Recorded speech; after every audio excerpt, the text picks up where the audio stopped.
नमस्कार, are Nayak Hindi education में आप सभी का स्वागत है। आज हमारे अध्ययन का विषय है मुंशी प्रेमचंद्र की बहुत ही प्रसिद्ध कहानी जंजाल। तो चलिए इस कहानी का हम सारांश जानने का प्रयत्न करते हैं। कहानी शुरू करने से पहले आपसे एक अनुरोध है कि हमारा चैनल ग्रो नहीं हो रहा है। काफ़ी सारे वीडियो डाल दिए हैं पर भी लाइक और सब्सक्राइब और शेयर नहीं हो रहा है, जिसकी वजह से वो बंद होने की कगार पे है। तो आपसे अनुरोध है कि हमारे चैनल को लाइक और सब्सक्राइब करें। तो चलिए शुरुआत करते हैं मुंशी प्रेमचंद्र की कहानी जंजाल। जंजाल किसे कहा जाता है? जंजाल मतलब एक तरह का जाल जिसमें व्यक्ति फंस जाता है और उससे निकलना फिर मुश्किल होता है। तो इसी को बहुत ही अच्छे से प्रेजेंट किया है मुंशी प्रेमचंद्र ने अपनी कहानी जंजाल में। जंजाल हिंदी साहित्य के महान कथाकार मुंशी प्रेमचंद्र द्वारा रचित एक अत्यंत ही मार्मिक और यथार्थवादी कहानी है। ये मार्मिक भी है और यथार्थवादी कहानी भी है। ये कहानी मुख्य रूप से पार्वती नाम की एक महिला है, उसकी आकांक्षाओं, पारिवारिक जिम्मेदारी और गृहस्थी के अंतरहीन संघर्ष के ताने बाने पर टिकी हुई है। मतलब ये जो कहानी है उसकी जो नायिका है पार्वती, इस महिला के ऊपर ये पूरी कहानी है। और इस कहानी में बताया गया है कि ये जो महिला रहती है उसको किस तरह की आकांक्षाएं रहती है, इच्छा अपेक्षाएं रहती है, और साथ में पारिवारिक जिम्मेदारी भी है और गृहस्थी के अंतरहीन संघर्ष के ताने बाने पर टिकी हुई ये कहानी है। तो हम विस्तार से इसको देखेंगे। देखो, मुख्य कहानी के मुख्य पात्र जो है सुरेंद्र नाथ है, पार्वती है और पार्वती का बेटी जो है तारा। ठीक है।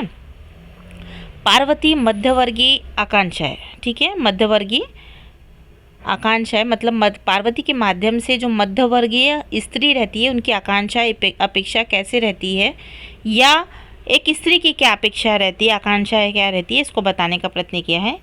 तो पार्वती एक साधारण परिवार की महिला है जिसके मन में अच्छे कपड़े, गहने पहनने और समाज में अपना रौब दिखाने की स्वाभाविक इच्छा होती है। वो सभी स्त्रियों में होती है। सभी के मन में इच्छा होती है कि वो अच्छे कपड़े पहने, गहने पहने और समाज में अपना रौब दिखाए।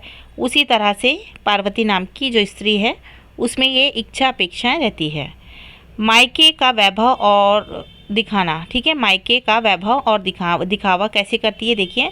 जब पार्वती नए कंगन और चंद्रहार पहनकर अपने मायके जाती है तो उसकी माँ बहुत खुश होती है। वो पूरे मोहल्ले में पार्वती के गहने और रहन सहन की नुमाइश करती है और उसकी कीमत है उसको बड़ा चढ़ाकर बताती है। मतलब इस कहानी की जो नायिका है पार्वती, वो जब अपने मायके में जाती है, एक तो उसकी इच्छा रहती है कि वो अच्छे अच्छे कपड़े पहने, अच्छे अच्छे जेवर पहने और दिखावा करे।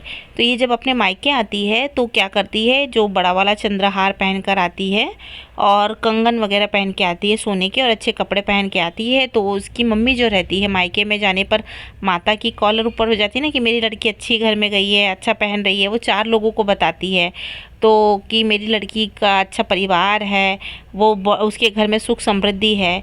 तो क्या होता है कि ये जो पार्वती है नए कंगन और चंद्रहार पहन के जाती है तो उसके मायके में वाहवाही होती है। और फिर वो जो उसकी माता जी है वो सभी को गहने और जो कपड़े हैं वो बड़ा चढ़ाकर बताती है, जो कि आम स्त्रियों में होती ही है इस तरह की भावना कि कोई भी चीज़ बड़ा चढ़ाकर बताते हैं। ठीक है। तो कुछ दिनों तक मायके में पार्वती की खूब दबदबा रहता था। यानी जब लड़की अच्छे घर की रही, अच्छे घर में गई है और उसके बाद मायके में आती है तो उसको मान सम्मान इज्जत सब कुछ मिलता है। यहाँ तक जो आजू बाजू अड़ोसी पड़ोसी सब उसको क्या करते हैं, सम्मान और रिस्पेक्ट देते हैं। लोग उसके ठाट बाट और गहने देखकर चकित रह जाते हैं। उसकी माँ सबको सुनाकर गर्व करती कि उसकी बेटी राज कर रही है। ठीक है ना, उसकी जो माँ है वो सभी को बताती कि मेरी जो बेटी है वो राज कर रही है। लेकिन हकीकत कुछ और रहती है। क्या हकीकत है कि जो पार्वती है वो क्या करती, गहने और दिखावे का ये साम्राज्य मतलब 4-5 दिन का ही रहता है। ये क्या करते हैं, हम दूसरे को दिखावे के चक्कर में अपना ही नुकसान करते हैं, या दूसरे को दिखाने के चक्कर में कहीं ना कहीं हम अपने आप को ही धोखा देते हैं। तो यहाँ पे क्या होता है कि जल्द ही उत्सव का माहौल ख़त्म हो जाता है। मतलब दिखावे का जो 4 दिन की चांदनी है वो ख़त्म हो जाती है और रोज़मर्रा की गृहस्थी का अकेलापन और जिम्मेदारी पार्वती को घेर लेती है। कैसे क्यों घेर लेती है? देखिए कि पार्वती के पास कुछ पैसे बचे रहते हैं, ठीक है, तो वो पैसे से क्या करती है, अच्छे अच्छे कपड़े, उतनी उसकी मतलब औकात नहीं रहती है, उतनी उसकी घर की परिस्थिति नहीं रहती कि वो बहुत अच्छे अच्छे कपड़े पहने, जेवर पहने। हाँ, पर भी वो क्या करती, दिखावे के लिए क्या करती है, अच्छे अच्छे कपड़े पहनती है, अच्छे अच्छे जेवर पहनती है। पर जब घर की जिम्मेदारी बढ़ जाती है और फिर जिम्मेदारी हाथ में आ जाती है, उसके पति उसको पेमेंट ला के देते हैं और पेमेंट लेके आते हैं और उसको पूरा महीना भर उससे घर में खर्च करना पड़ता है। तो घर खर्च चलाए कि जेवर ले कि कपड़े ले, ये बहुत बड़ी समस्या हो जाती है। उसकी इच्छा तो होती है कि वो बहुत सारे जेवर ले, साड़ी ले, पर क्या होता है कि उसको घर चलाना भी एक प्रकार की जिम्मेदारी भी आ जाती है और उसके पति ये बोलते हैं कि एक तो तुम घर चला लो या फिर जेवर पानी पहन लो। तो फिर ऐसे में वो दुखी भी हो जाती है कि घर चलाऊं कि जेवर पहनूं या कपड़े खरीदूं। तो ये मतलब ये जो दिखावे की प्रवृत्ति है कुछ दिनों के बाद वो बंद हो जाती है। आशा अपेक्षा तो बहुत सारी रहती है कि मुझे ये चाहिए, वो चाहिए, हाँ, कि एसी होना घर में, कार होना चाहिए, दिखावे के चक्कर में एसी होना चाहिए, कार होना चाहिए, ये होना चाहिए, वो होना चाहिए, जो रॉयल्टी की जितनी भी चीज़ें वो सारी चीज़ें होनी चाहिए। पर पैसा भी तो पास में होना चाहिए और पैसा जो आता है उससे पहले घर की जिम्मेदारी को पूरा करना पड़ता है, घर चलाना पड़ता है, कुछ अपने बच्चों के पढ़ाई एजुकेशन के लिए खर्च करना पड़ता है, कुछ संचित करके रखना पड़ता है। जब ये जिम्मेदारी आती है तो वो महिला अपने आप ही ऑटोमेटिक सुधर जाती है और वो क्या करती है, अपनी इच्छाओं को दबा के फिर वो घर खर्च करती है। तो इसमें यही बताया कि एक बार जब व्यक्ति उसके जंजाल में फंस जाता है, मतलब मोह माया के जंजाल में फंस जाता है, तो वो क्या करता है, दिखावे के चक्कर में अपना ही नुकसान करता है। और बाद में जब उसको एहसास होता है कि जिम्मेदारी क्या है और कुछ पैसे हमको जोड़ना है, ये करना है, वो करना है, और दिखावे के चक्कर में जाएंगे तो अपना ही नुकसान होगा। ये मतलब इस कहानी का संदेश बताना चाहते हैं। तो प्रेमचंद्र ने इस कहानी का शीर्षक जंजाल बहुत सोच समझ के रखा है। वो ये दर्शाती है कि आम इंसान जीवन भर इच्छाओं, दिखावों और सामाजिक बंधनों और आर्थिक मजबूरियों में एक ऐसे मक्कड़ जाल में उलझा रहता है जिससे बाहर निकलना लगभग असंभव हो जाता है।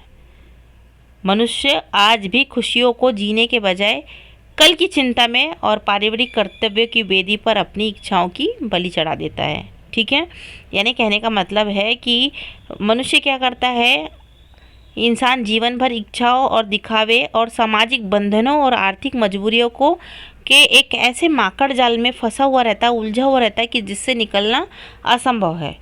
मनुष्य आज की खुशियों के जीने के बजाय कल की चिंता करता है और अपने पारिवारिक कर्तव्यों की वेदी पर अपनी क्या इच्छाओं को दबा देता है। जैसे कि यहाँ पे जो कहानी की नायिका है पार्वती, वो भी अपने परिवार के पारिवारिक कर्तव्य के लिए क्या करती है, अपनी इच्छा अपेक्षाओं की बलि चढ़ा देती है। ठीक है, तो आशा करते हैं कि आपको ये कहानी समझ में आई होगी। समझ में आई हो तो लाइक और सब्सक्राइब करें। धन्यवाद।